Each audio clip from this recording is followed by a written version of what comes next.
Jikalau ruhaniyah manusia itu condongnya terhadap selain Allah, mesti terjangkit penyakit tomak. Jikalau condongnya hati manusia itu terhadap selain Allah, mesti ruhaniyah tersebut teringgapi penyakit tomak.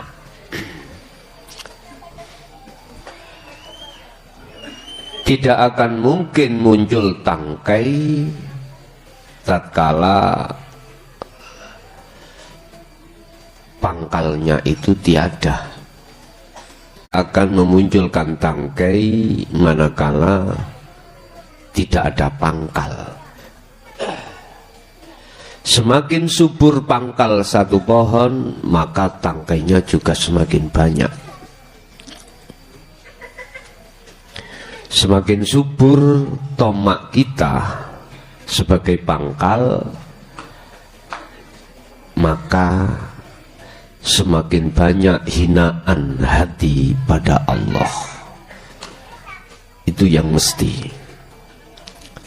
Sifat-sifat yang terhina di mata Allah akan bermunculan manakala tomak itu kita biarkan. Tomak akan semakin subur manakala hati condong terus terhadap selain Allah.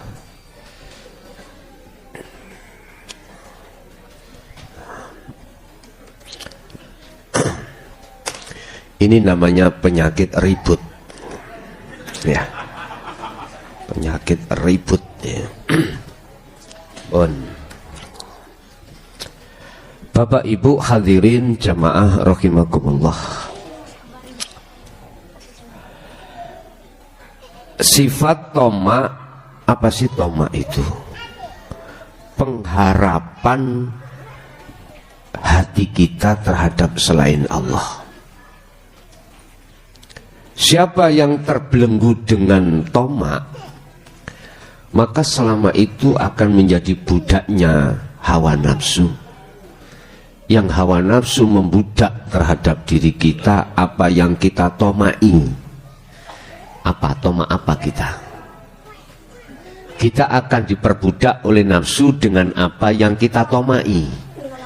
Contoh, kita tomak terhadap apa itu? Sepanjang itu belum kita dapatkan, selama itu akan bermunculan terus. Budak itu akan tidak mengharapkan gajinya manakala sudah digaji. Selama budak itu belum digaji, selama itu budak itu akan mengharapkan datangnya gaji. Arep-arep terus. Arep-arep terus, arep-arep.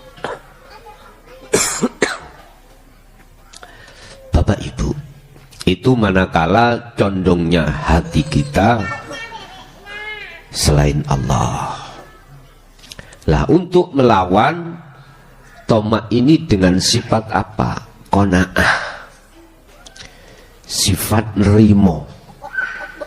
Kerja gak dibayar, ya nerimo.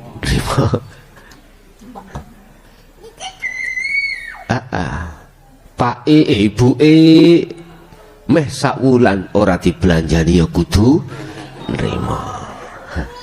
Nrimo nambah gegem, mbak geget. Ambek geget nrimo, geget. Allah. Tidak bisa Pak muncul dalam hati kita qanaah, ini nggak bisa. Tatkala proses awal itu belum kita lewati. Apa proses awal? Alladzina yastami'unal qawla. Ini proses pertama. Kita harus mendengarkan telinga kita atau menerima hati kita dengan ajaran-ajaran yang telah disampaikan oleh Rasulullah di jalur dinul haq. Itu Setelah kita menerima, mendengarkan, memahami, wayattabi'una, Anda harus teruskan langkah berikutnya, yaitu mengikuti petunjuk-petunjuk di dalam sistem atau ilmu tersebut, ajaran tersebut. Apa petunjuknya? Kita harus melaksanakan khalwat dengan zikir. Ketika Anda berzikir inilah Anda akan semakin lama qanaah akan muncul. Seirama dengan perjalanan zikir Anda, itu akan dengan sendirinya qanaah neriman bahasa Indonesia apa?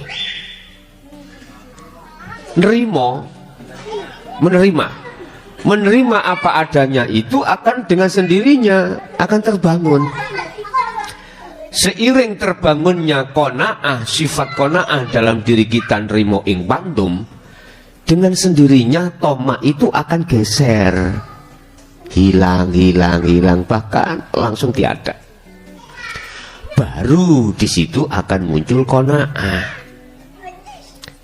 Jadi qanaah di sini tidak hanya disebut dengan perkataan qanaah rimo, enggak.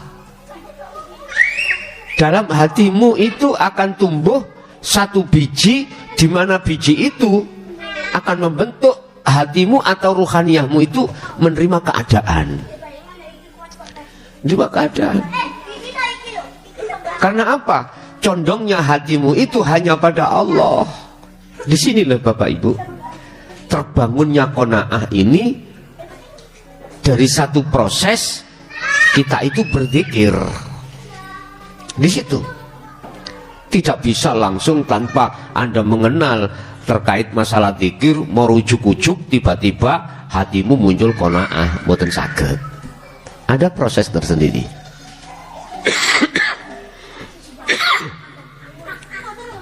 Berkenaan dengan qanaah, kita akan membahas pasal 70, 71 dan 72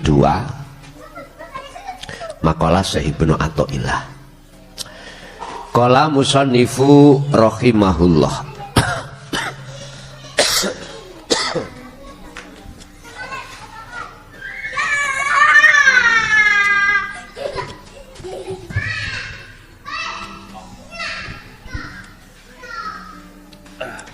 Mana kacamata?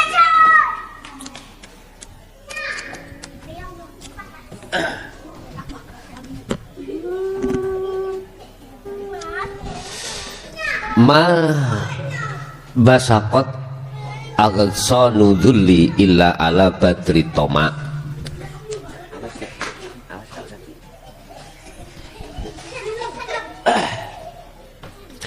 Tangkai itu tidak akan pernah muncul manakala pangkal itu tidak berkembang.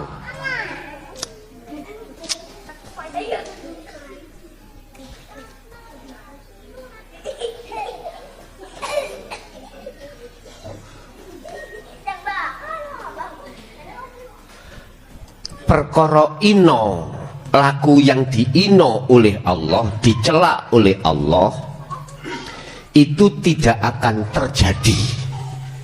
Allah mencela manakala tidak ada dalam dirimu sifat toma. Cilik no Dedek, gak mengung.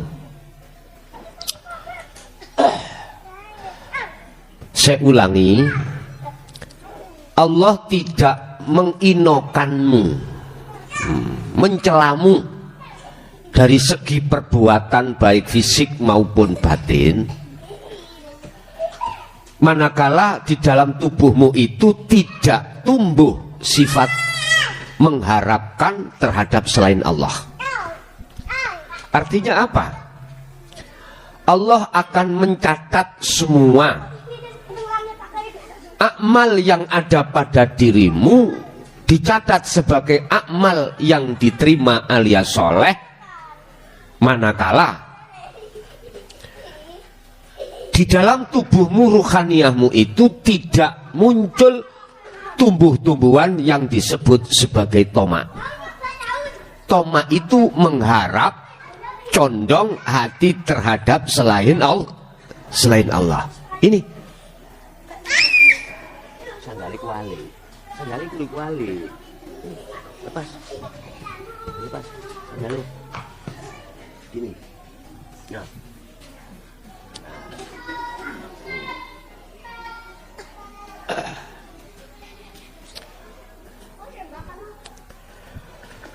Loh, bagaimana cara untuk membunuh atau menghilangkan toma itu? Jangan pernah kau memotong tangkai, dan tangkai itu tidak akan tumbuh manakala tidak kau potong pangkalnya. Apa sumber hijabnya hati? Termasuk diantaranya adalah toma. Sebab toma itu termasuk salah satu sifat yang ada di dalam diri kita yang menutupi sehingga ruhaniyah itu tidak bisa makrifat pada Allah. Bapak Ibu, cara untuk menenggelamkan toma atau membunuh toma itu hanya satu. Asahlah terus zikir yang ada pada dirimu. Gak usah niatan untuk membunuh toma, enggak. Nanti dengan sendirinya pohon itu akan mati dan tumbang. Buah daripada toma itu ditangkai itu Pak, buahnya ada hasud, ada riya, ada takabur, macam-macam. Sifat-sifat yang dicela oleh Allah. Manakala kita mengambil tangkainya, buah-buahnya itu, sementara pangkal tidak kau buang, bagaimana mungkin akan bisa hilang? Nggak bisa. Kau ambil batangnya, besok cukul lagi. Makanya mohon maaf, ini pengalaman, berbagai pengalaman aja. Yang pengalaman ini jangan terulang kembali, jangan ditiru. Berapa puluh tahun kami itu berzikir pada Allah dengan sebutan Allah, baik yang kulakukan secara lisan maupun secara hati, yang katanya itu untuk merontokkan sifat-sifat yang dicela oleh Allah. Memang benar, rontok saiki, gak usah ngenteni nanti besok, gak usah ngenteni besok, 3 jam tumbuhlah lagi. Tapi kalau pangkalnya yang kita bunuh, kita tebas, maka tidak akan muncul buah-buahnya itu. Jadi bagaimana cara untuk menebas, memangkal dan membedol? Membedol ya Pak, mencabut yang namanya sifat tomak di dalam diri kita itu. Cuman satu caranya yang paling jitu.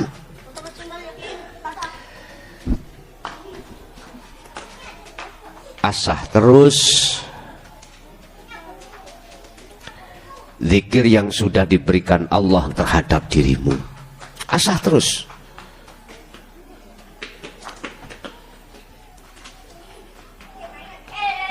Asah terus zikir sirul asrar yang ada pada dirimu, yang tidak mengenal waktu, tempat, dan apapun. Di WC pun lakukan. Ibu-ibu walaupun mengandung haid, lakukan terus. Lakukan terus. Dan itu cara untuk menebas sifat tomak di dalam hati kita. Sebab sudah dikatakan, tidak akan pernah perilakumu itu diino oleh Allah, dicela oleh Allah, manakala tomak itu tidak ada. Jadi untuk mencondongkan hati kita hanya pada Allah, prosesnya dari awal, dari berzikir tadi. Sampai Allah katakan, dzikrullaha qiyaman wa qu'udan wa ala junubihim. Ketika kau berdiri dengan aktivitas apapun, jadikanlah dirimu itu berzikir. Ketika kau duduk, aktivitas apapun dudukmu, rohaniyahmu jadikan berzikir. Berbaring juga begitu. Itu maksudnya, jangan diberikan celah waktu sedikit pun terhadap nafsu untuk mencari kelemahan dirimu. Terus tutup dengan berzikir tersebut. Maka akan masuk di dalam satu kategori hati sudah condong pada Allah. Otomatis yang namanya sifat toma itu akan hilang. Ma qadaka syai'un mislul wahmi. Perkara selain Allah itu tidak akan pernah bisa untuk menolongi dirimu.